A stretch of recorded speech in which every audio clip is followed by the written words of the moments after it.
Good afternoon everyone. In today's lecture we will talk about relation between scattering cross section in lab as well as center of mass frame. In last lecture we have seen differential cross section, impact parameter and total cross section in scattering. Okay, so here we will discuss about this scattering phenomenon. By using all those scattering phenomenon, we will calculate the scattering relation between scattering cross section in lab and center of mass frame. In last lecture we have calculated and seen the definition of a differential cross section. This is a scattering cross section. Okay, so dn is equal to dn is a total number of particle scattered. Okay, so this is the d omega dash into sigma omega dash. Okay, here we will also calculate, this is the total number of particles scattered is equal to I is the intensity into d omega dash into sigma omega dash. This is the scattering cross section. Okay, so here we will calculate total number of particles scattered in center of mass frame and lab frame. Okay, so dn is equal to 2 pi sin theta dash into d theta dash into I sigma theta dash. This is the total number of particles scattered in center of mass frame. Okay, so now this is dn is equal to total number of particles scattered in lab frame, that is 2 pi is equal to sin theta into d theta into I sigma theta, which this is the total number of particles scattered in lab frame. Okay, so theta, here theta is a scattering angle in center of mass frame and here theta is a scattering angle in lab frame. Okay, so by using these two equations are equal, so by comparing both equations I am writing here 2 pi sin theta dash into d theta dash into I sigma theta dash, okay, is equal to 2 pi sin theta into d theta into I sigma theta. Okay, 2 pi ला 2 pi cancel होईल, I ला I cancel होईल. Remaining equation I am writing in form of sigma theta dash is equal to sin theta divided by sin theta dash into d theta divided by d theta dash आणि हे राहते sigma theta, ही term राहते शिल्लक. बरोबर, याला equation राहते. बरोबर, आता काय करायचं, याचं डेरिव्हेटिव्ह लिहायचं with respect to d theta आणि याचं with respect to d theta dash लिहायचं. कशाचं डेरिव्हेटिव्ह घेतल्यानंतर हे तुम्हाला क्वांटिटी मिळते, मग मी इथं लिहिते डेरिव्हेटिव्ह सिग्मा थीटा मी आहे तसंच लिहिते. तर या टर्मचं derivative with respect to d theta आणि याचं derivative with respect to d theta dash, म्हणून minus d of d theta into cos theta असं येईल divided by minus d of d theta dash into cos theta dash. ही term आहे तशीच लिहायची d theta divided by d theta dash. Okay, मग इथल्या D थीटाला हा डी थीटा जाईल, इथल्या डी थीटा डॅशला हा डी थीटा डॅश जाईल, मायनसला मायनस कॅन्सल होईल, शिल्लक राहते minus sigma theta is equal sigma theta dash is equal to sigma theta into d cos theta divided by d cos theta dash. Okay, याला equation number आपण 1 म्हणूया. तर ही term आहे त्याचं आपल्याला इक्वेशन सॉल्व करायचं आहे आणि नंतर फायनल रिलेशन आपण सांगणार आहे स्कॅटरिंग क्रॉस सेक्शनमधलं. म्हणजे हा लॅब सेंटर ऑफ मास फ्रेममधला स्कॅटरिंग क्रॉस सेक्शन आहे आणि सेंटर ऑफ मास फ्रेममधलं स्कॅटरिंग क्रॉस सेक्शन आहे हा, आणि हा लॅब फ्रेममधला स्कॅटरिंग क्रॉस सेक्शन. या दोघांचं रिलेशन आपल्याला फाइंड आउट करायचं आहे. मग ते फाइंड आउट करण्यासाठी ही टर्म आपल्याला माहिती असणं गरजेची. मग ते फाइंड आउट करण्यासाठी आपण कॉस थीटाची व्हॅल्यू कॅल्क्युलेट करूया आधी. म्हणून आपल्याकडे कॅल्क्युलेट करूया का, त्यासाठी cos square theta is equal to 1 divided by 1 plus tan square theta, ही आपल्याकडे इक्वेशन आहे. बरोबर, साइन स्क्वेअर थीटा. पण आता हे जे टॅन थीटाची व्हॅल्यू आपण काढलेली आहे relation between scattering angle in theta and theta dash. Okay, मग ते कॅल्क्युलेट करण्यासाठी आपल्याला टॅन थीटाची व्हॅल्यू माहिती आहे. Scattering angle in relation between scattering angle in lab frame and centre of mass frame आपण कॅल्क्युलेट केलं. तो tan theta is equal to काय आलं मग, sine theta dash divided by M1 upon M2 plus cos theta dash अशी value होते ती. बरोबर, मग ही व्हॅल्यू इथं पुट करायची आणि इक्वेशन सॉल्व करायचं. Cos square theta is equal to 1 divided by 1 plus sine square theta dash divided by M1 upon M2 plus cos theta dash bracket square. नंतर आता ही जी टर्म आहे इकडं क्रॉस मल्टिप्लाय होईल, म्हणून काय येईल बघा, M1 upon M2 plus cos theta dash bracket square divided by 1 plus, आता ही पण टर्म इकडे सुद्धा मल्टिप्लाय होईल, मग काय येईल टर्म बघा, M1 upon M2 plus cos theta dash square plus sine square theta dash. आता ही जी इक्वेशन आहे तर आयडेंटिटी वापरायची A plus B bracket square, त्याच्यानुसार cos square theta is equal to, तसंच cos square theta is equal टूची value calculate करायची, M1 upon M2 plus cos theta dash square bracket square divided by, याचंही केल्यानंतर काय येईल, M1 divided by M2 square plus twice M1 divided by M2 into cos square theta dash plus cos square theta dash plus sine square theta dash, ही काय येईल 1. बरोबर, म्हणून M1 divided by M2 plus cos theta dash square bracket square divided by M1 M2 square plus twice M1 divided by M2 into cos square theta dash plus हा येईल 1. Okay, त्यानंतर cos square theta is equal to, आता याचं square route आपल्याला घ्यायचं. याचं square route केल्यानंतर काय होईल, स्क्वेअर रूट घेतल्यानंतर याचा स्क्वेअर जाईल आणि याला अंडर रूट आपण मध्ये टाकूया. बरोबर, म्हणून कॉस थीटा जर काढायचं असेल square root, taking square root म्हणायचं, स्क्वेअर रूट्स, मग याचं जाईल, याचं पण जाईल आणि याला रेस टू 1 हाफ येईल. बरोबर, मग ही जी पूर्ण टर्म आहे त्याला आपण काय कन्सिडर करू, y. ओके, म्हणून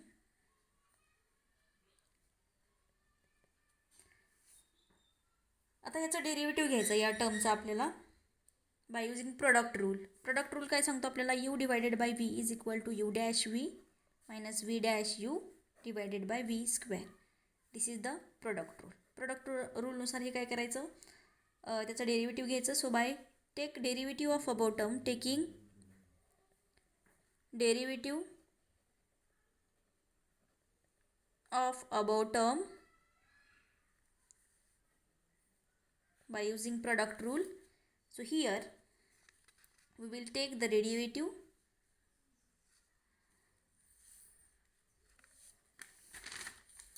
cos theta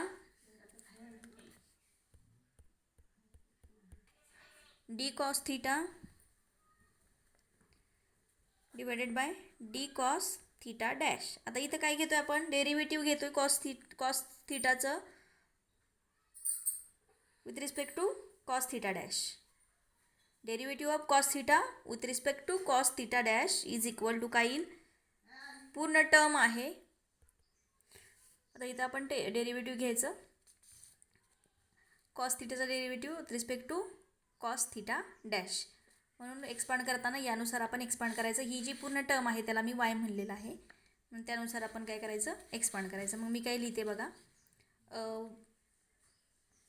y minus 1 divided by y m1 upon m2 in bracket another bracket m1 upon m2 plus cos theta dash, हा यूज करायचा rule. Divided by y square. V square म्हणजे you आणि V, हे you पकडायचं, हे V, आणि यानुसार expand करायचं. तर ही टर्म आली बघा, काय येते मी डायरेक्ट लिहिलेली आहे, तुम्ही कॅल्क्युलेट करा कशी येते बघा. सॉरी ही टर्म अशी नाही येत. D cos theta, derivative of cos theta with respect to cos theta dash is equal to येते y square minus m1 upon m2 square minus m1 upon m2 into cos theta dash divided by y square. आता ही तुम्ही term येते, तुम्ही हे करा. त्यानंतर काय होईल, पूर्णपणे मी एक्सपांड करते, तुम्ही तसंच एक्सपांड करा. D cos theta divided by d cos theta dash solve करायचं. वाय स्क्वेअरचं पुट करायची व्हॅल्यू वाय स्क्वेअरची, इथं वायची व्हॅल्यू पुट करायची. वायची व्हॅल्यू काय आहे, तर इथं आपण बघितलेलं वायची व्हॅल्यू काय आहे बघा. तर ती वायची व्हॅल्यू काय करायची, पुट करायची इथून. मग काय येईल, m1 upon m2 square plus twice m1 m2 into cos theta dash plus 1 minus m1 m2 bracket square minus m1 m2 cos theta dash असं इक्वेशन येते. डिवायडेड बाय वाय स्क्वेअरची व्हॅल्यू पुट करायची, m1 m2 square plus twice m1 m2. वायची value आहे त्याचं square करते फक्त मी, cos theta dash plus 1 square. आता इथलं रेस टू 1/2 आहे, स्क्वेअर करायचं म्हणजे काय होईल, इथं 3/2 रेस टू काय येईल 3/2. ओके, तर हे इक्वेशन आलं. काय केले, फक्त वायची व्हॅल्यू पुट केली. वायची व्हॅल्यू म्हणजे कुठल्या इक्वेशनवरनं, इथून. मग वायचं इथं वाय आहे पण इथं स्क्वेअर आहे म्हणून फक्त स्क्वेअर करून लिहिली व्हॅल्यू. ओके, त्यानंतर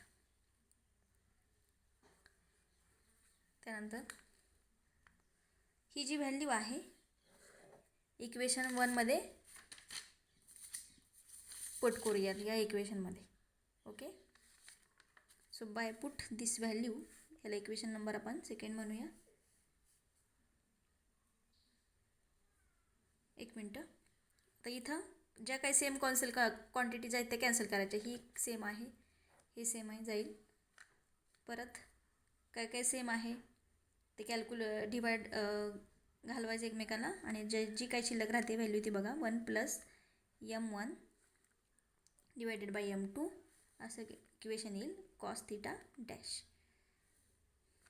हे 2 आहे आणि हे मायनस सेमच आहे. 2 मायनस 1 किती असतं, 1, म्हणून m1 upon m2 into cos theta dash लिहिले, बरोबर. हे बघा 2 मायनस 1 आहे, सेम क्वांटिटी ह्या आहेत.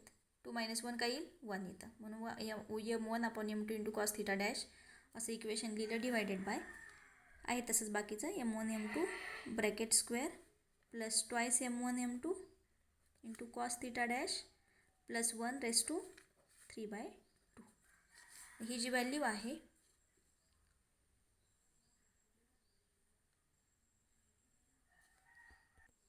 तर ही व्हॅल्यू आलेली आपण याला इक्वेशन नंबर 2 म्हणू. Put in equation 1.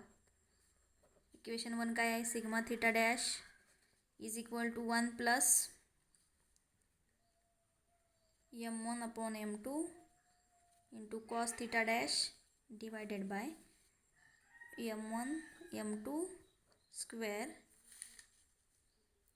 Plus twice m1 into twice m1 divided by m2 into cos theta dash plus 1 raise to 3/2. हे इक्वेशन आपण कॅल्क्युलेट केलं. ओके, ही व्हॅल्यू कशाची आहे, तर d cos theta divided by d cos theta डॅशची value calculate केली. ही value आपण इक्वेशन 1मध्ये पुट केली आणि त्यानंतर इक्वेशन आपण कॅल्क्युलेट केलं.